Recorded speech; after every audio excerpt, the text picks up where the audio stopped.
Yang pertama kita lihat talbiyah. Nah ini talbiyah. Ya, apa sih talbiyah? Talbiyah itu bahasa Arab dari kata-kata labba yulabbi. Artinya apa? Menjawab panggilan. Ya, kita menjawab panggilan itu namanya talbiyah. Ya, labba yulabbi. Makanya kita kalau dipanggil labbaika. Orang Betawi motong B, aslinya labbaik, mandi potong jadi talab, jadi B. Bang Amit B.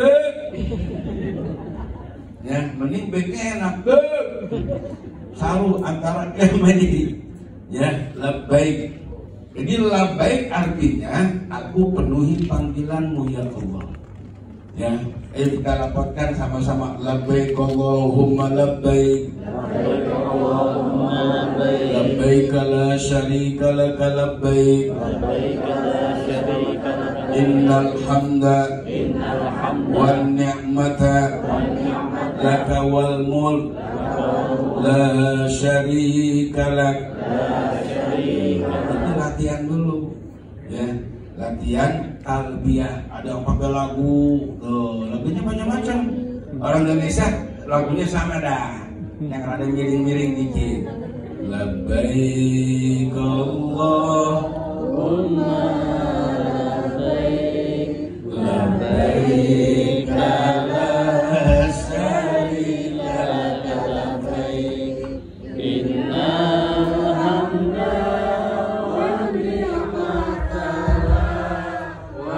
mulk la syarika lak, innal hamda wan ni'mata lak, wal mulk la syarika lak. Labbaik Allahumma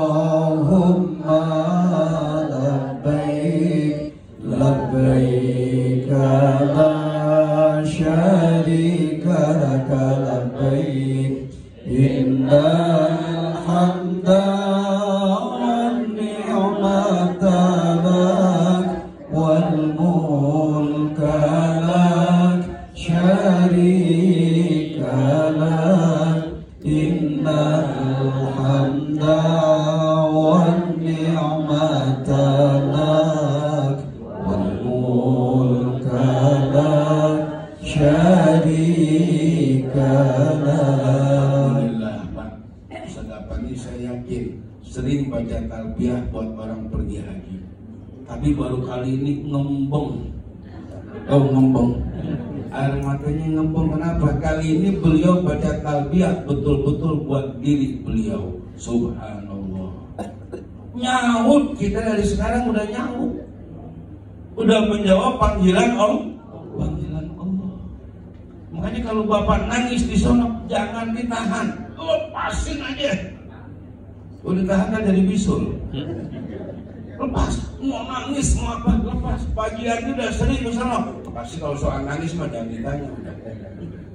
Sambil di sono kontak Pak. Seakan-akan begitu. Karena dalam hadis Nabi mengatakan at-talbiyah syiarul hajj. Talbiyah itu adalah syiarnya orang haji dan umroh. Jadi kalau saya ambil contoh begini, Bapak ke kampung ada tukang dagang kan, tukang durian teriaknya, tukang durian teriaknya, tukang mangga teriaknya, mangga. Nah kita datang ke Mekah, teriak kita adalah talbiyah. Semakin banyak talbiyah kita teriakkan, semakin banyak talbiyah kita lantunkan, maka semakin banyak kemungkinan umroh dan haji kita diterima. Amin ya Rabbal alamin. Jadi pertama talbiyah, kita mantapkan talbiyah. Hati kita mantapkan, ya Allah saya berangkat bukan karena saya punya duit ya Allah, tapi karena saya punya cinta kepadamu ya Allah. Duit bisa dihitung, cinta tidak terhitung ya Allah. Saya datang bukan karena saya punya kemauan ya Allah, tapi ini takdirmu ya Allah. Maka mudahkanlah aku untuk meniti takdirmu ya Allah. Kan kita nggak pernah nyangka, Pak. Tahun kemarin kita nggak nyangka di tahun kita bakal berangkat. Ada yang nyangka? Ada yang nyangka?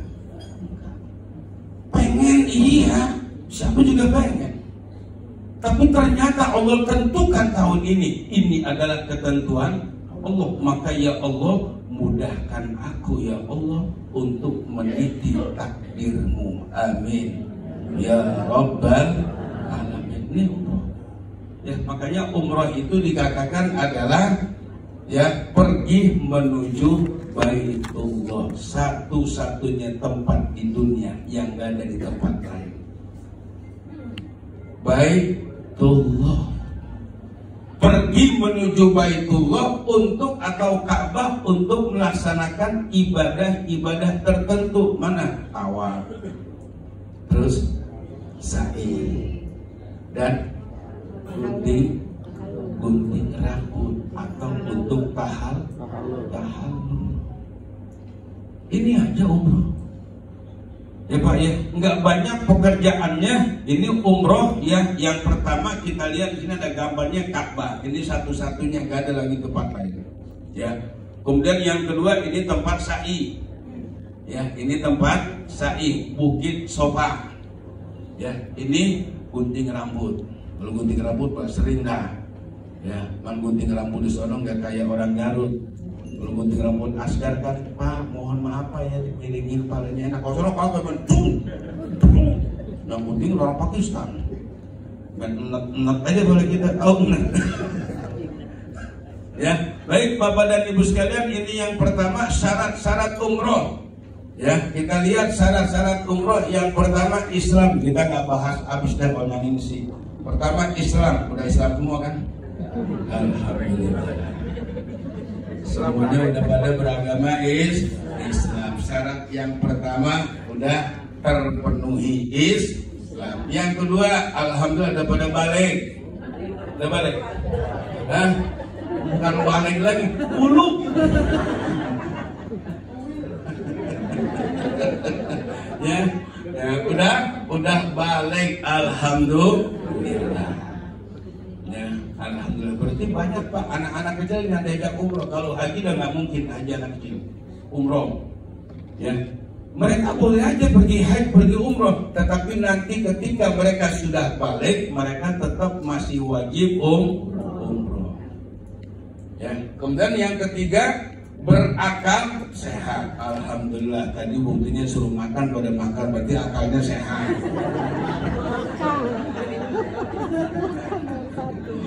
Pengajar gitu, itu bukan akal sehat doang Ustaz, perutnya lapar. Alhamdulillah. Selanjutnya berakal sehat, merdeka. Kita bukan budak. Ya, nahnu ahror namanya. Kita ini orang-orang merdeka. Ya, yang mau kemana-mana bebas. Yang terakhir mampu. Nah ini mampu. Mampu itu dilihat dari tiga Bapak dan Ibu sekalian. Yang pertama memiliki kemampuan untuk berangkat dan kembali. Alhamdulillah, tiket pulang pergi. Pulang dulu apa pergi dulu sih orang ngomongnya? Pergi pulang. Tiket untuk pergi udah ada, untuk pulang udah ada. Alhamdulillah. Kalau bahasa penerbangan return tiket. Apa return? Pulang pergi. Kalau yang perginya doang namanya ya one way. Ya, kita alhamdulillah enggak. Bapak dan Ibu untuk pulangnya nanti tiketnya udah tersedia. Karena banyak juga cerita orang jamaah umroh begitu pulang tiketnya belum ada. Kita udah alhamdulillah dengan pesawat Garuda Indonesia. Ya, nomor penerbangan 826 Yose. Hah? 8? Oh 982. Tuh, kalau penerbangan begitu ya, GA. Tuh. Flight number GA 982. Ya, Cingcui. Tuh, kalau di bandara begitu. Ada Cingcui bahasa Cinanya. Ya, pasti. Nah, jadi insya Allah kita akan kembali ya sesuai dengan jadwalnya. Udah ada semuanya. Yang pertama, yang kedua, memiliki bekal untuk orang yang wajib dinafkahi di rumah selama ditinggalkan. Alhamdulillah udah ada dah. buat nyarapnya selama 12 hari udah ada di rumah berbena sudut. Nah, iya kan? Buat beli apa lagi? Ya, tunjang padang udah ada.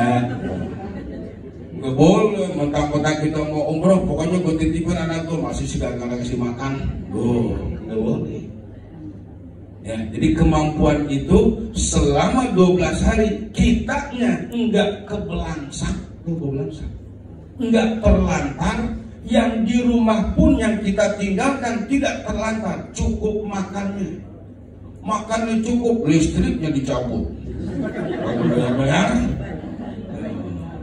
Ya, harus dihitung juga semuanya. Berarti selama 12 hari Bapak dan Ibu yang di rumah itu berapa duit? Hitung general berapa? Wah, 50 juta buat di rumah. Kasih. Hah? Ya kan nyontoin kan paling gampang, tinggal nyebut. Pakai nyontoin punya aja 1 juta, ya kan dikit banget. Ya banyakkan dia menyebut dua.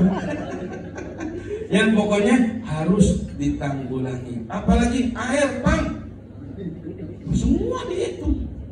Ini zaman sekarang Bu, jadi nggak bisa digeblokin begitu. Kalau bukan digeblokin aja, kalau digeblokin. Nih sekarang mau cukup. Sekarang ya kita itu listrik berapa, sama kuota. Kalau sekarang kalau kuota kan banyak-banyakan udah semuanya unlimited. Hebat ya. Jadi yang terakhir, aman dalam perjalanan tempat tujuan dan negeri tempat yang ditinggalkan. Negara kita aman, alhamdulillah. Saudi yang bakal kita datengin aman, perjalanannya aman. Jadi yang namanya istitoah mampu 3. Ongkos buat kita, ongkos buat yang ditinggalkan aman, baik dari segi keamanan, keselamatan maupun penyakit. Makanya 2 tahun kemarin ketika COVID tertunda. Kenapa nggak aman? Di kita mau kita tinggalin kagak aman, di sana juga nggak aman. Alhamdulillah sekarang alhamdulillah beres. Begitu Bapak dan Ibu. Nah jadi kita semuanya alhamdulillah, semua kita yang hadir saat ini sudah memenuhi syarat untuk melaksanakan umroh. Kalau syaratnya udah terpenuhi, udah enak udah. Syaratnya udah terpenuhi, tinggal ijab kabul sih. Ya, syarat udah terpenuhi, tinggal apa? Tinggal kita berangkat. Insya Allah. Ini kalau ntar sore diajakin berangkat pada mau, katanya nih. Yang ngajakin kagak mau, nggak bisa mau ajakin ntar sore. Ya, begitu Bapak dan Ibu. Sampai sini ada pertanyaan sebelum kita lanjutin. Jadi kita bawa santai aja dah. Kalau saya di atas aja kan ke orang pidato begitu. Ya kalau Bang Haji Andi sih dulu gak sering begitu. Kalau saya enggak lah. Ya, ada silakan, ada pertanyaan Bapak dan Ibu. Enggak ada. Enggak ada. Hah? Cukup. Baik, kalau sudah kita lanjutkan kepada materi berikutnya, rukun umroh. Nah, ini dia. Kalau syarat itu wajib, rukun juga wajib. Cuman bedanya syarat di luar pekerjaan yang harus kita lakukan sebelumnya dan harus terus ada sepanjangnya. Itu orang Islam. Maka syarat haji dan umroh orang Islam. Maka dari mulai kita mau mulai umroh sampai entar kita tahallul harus Islam terus kita. Gitu kan? Kayak ibu mau sholat, kan syarat sholat apa? Suci dari hadas besar dan kecil. Dari awal takbiratul ihram sampai salam kan harus suci. Ya begitu bangun sami Allahu liman hamidah bareng, begitu dah ten. Bagaimana? Batal nggak? Batal. Nah, sedangkan rukun ini merupakan pekerjaannya, langkah-langkahnya. Rukun sholat ada ruku, rukun sholat ada tidak, rukun sholat ada sujud. Nah ini juga sama umroh. Apa yang pertama ya rukun umroh? Niat. Yang pertama nih niat. Ayo kita sama-sama, ada 2 niat umroh, bahkan 3. Ya, yang pertama nawaitul umrota wa ahramtu biha lillahi ta'ala. Jangan dihafalin, pasti kagak hafal. Ya, nawaitul umrata wa ahramtu biha lillahi ta'ala. Itu yang pertama terjemahannya, aku niat umroh dan berihram dengan umroh lillahi ta'ala. Atau yang kedua ada lagi niatnya, labbaik Allahumma umrotan, aku penuhi panggilanmu ya Allah untuk berumroh. Nah yang ketiga bahasa kita, bahasa Indonesia, saya niat umroh dan berihram untuk umroh karena itu niat dalam hati. Ya, tenang Bapak dan Ibu sekalian, nanti kita dalam satu bus kita niat sama-sama. Ya Bu ya, kita niat sama-sama. Jadi di Bir Ali nanti niatnya kita nggak perlu satu-satu. Nanti Ibu ingat ya, Bapak ingat, habis sholat langsung niat, pasti ada yang kelupaan. Ya, kenapa? Begitu habis sembahyang dibayangin cucunya, ya cucu gue lagi ngapain ya? Ya, dia lupa dia niat. Ya, nah jadi gimana? Kita nanti habis sholat di Bir Ali, kita akan ke bus sama-sama. Sampai di bus kita niat berjamaah dipimpin. Ya sehingga insya Allah nggak ada yang kelupaan. Ya, ayo Bapak dan Ibu udah siap, udah, ayo kita niat sama-sama. Jadi niatnya ini kita harus dari miqat. Apa miqat artinya? Batas. Ya, batas, di mana di batas itulah seorang yang haji atau mau umroh harus berniat dan berihram. Nah, karena kita nanti dari Jakarta, Jeddah, Madinah, berarti kita masuk berangkat dari mau ke Mekah dari mana nih? Ya, dari Madinah. Saya ulangin lagi nih, dari Jakarta kita ke Jeddah. Dari Jeddah terus Madinah 3 hari. Nanti dari Madinah kita berangkat ke Mekah. Berarti ke Mekah dari mana kita? Dari Madinah. Untuk orang Madinah, ya kalau mau umroh atau haji, ihramnya harus di Bir Ali. Satu tempat namanya Bir Ali. Ya. Sebagaimana juga yang dilakukan oleh Rasulullah umroh dari Bir Ali mikotnya. Beliau haji wada juga dari Bir Ali. Bahkan ketika Rasulullah haji wada di Bir Ali, ada salah satu sahabat wanita lahir di Bir Ali, lahir. Bayangin Pak, kayak apa repotnya. Tapi apakah Rasulullah bikin susah? Kata Rasulullah, udah mandiin anakmu, kau juga mandi, kau berangkat ihram gak apa-apa. Walaupun kau lagi dalam keadaan nifas, ihrammu sah sama dengan orang yang haid. Kan haid boleh, cuman satu yang gak boleh tawaf. Ya, jadi Bapak dan Ibu sekalian dari Madinah, ya kita biasanya prakteknya sebelum kita berangkat ke Bir Ali, kita udah disuruh mandi dulu. Nah, kalau mandi masa ring di rumah juga, gitu kan? Cuman mandinya mandi di ihram, ada niatnya. Ayo kita niatin sama-sama. Di situ ada semuanya tuh, di buku ada semuanya. Nawaitul ghusla lil ihrami sunnatan lillahi ta'ala. Saya niat mandi untuk ihram karena Allah. Nah, itu niatnya. Bagaimana cara mandinya? Semua badan basah, sama dengan orang mandi hadas. Bu, nanti jam 12 kita akan berangkat ke Madinah, maaf ke Bir Ali. Jadi gimana? Dari sekarang silakan Bapak dan Ibu mandi. Ada lagi sebelumnya sunnahnya mana? Potong kuku kaki dan tangan. Udah potong kuku? Nah nanti dari rumah boleh, di sono susah lah, kelupaan pasti. Dari rumah boleh, begitu hari Jumat atau hari Kamis tuh kan pas tuh udah mau berangkat, udah niatin potong kuku untuk sunat ihram. Potong kuku kaki dan kuku tangan untuk sunat ihram. Enak lah. Sampai sana kan gak usah potong kuku lagi, habis kuku dipotongin mulu.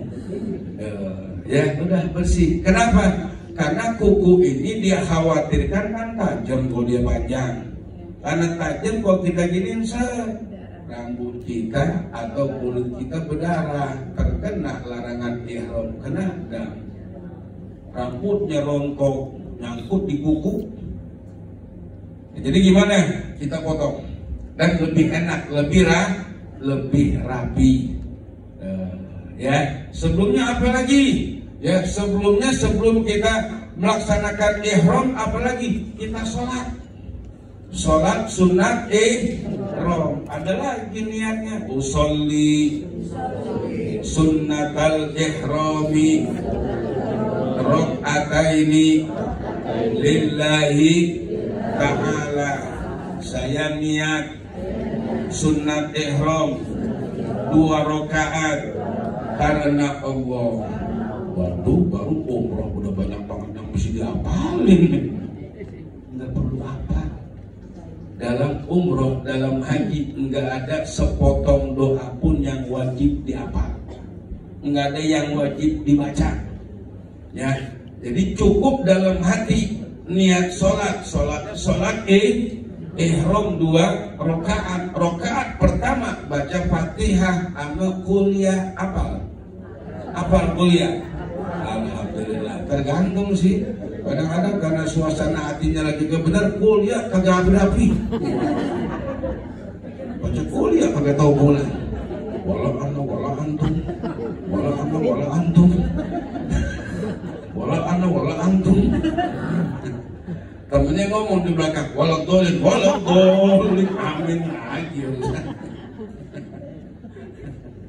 Ya Pak, jadi kuliah gampang. Oh saya nggak mau kuliah, boleh nggak pakai Yasin? Boleh.